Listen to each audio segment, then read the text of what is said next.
I think most prosecutors, generally speaking, don't set out. And in fact, almost always, they rarely would set out just to frame somebody or intentionally convict the wrong guy.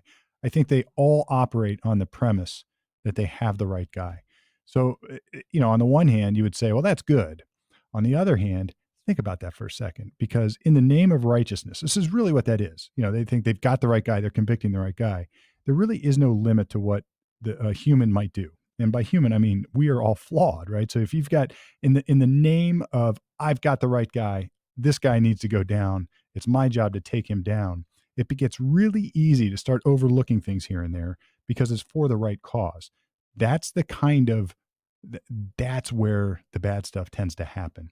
And what you're talking about is exactly that. So you've got the conviction integrity unit, like internal affairs, crawling up these prosecutors' backsides with a magnifying glass saying, where's all the stuff? Why didn't you do this? Why didn't you do that? Immediately you get defensive. It's like Mhm. immediately they start to circle the wagons because it feels like a personal attack. And they felt that they were doing the right thing.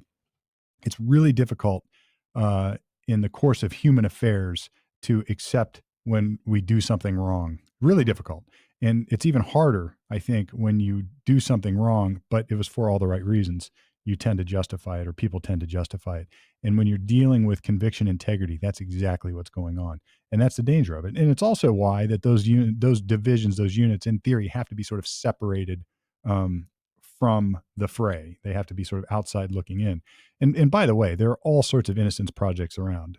Barry Scheck famously established the Innocence Project, and I know there's a few in Ohio that work on cases. I deal with them sometimes, and it's the same thing. Once you start poking around a little bit, and once you find the mush and start pushing, people get defensive really fast, and that's what's going on in the county that in the case we're working on. And people are running for cover, and there's a lot of yabbits, yabbit, yabbit, yabbit, and I'm thinking, well, look, but this guy didn't get a fair trial, and he may well be innocent, and he's doing life in prison.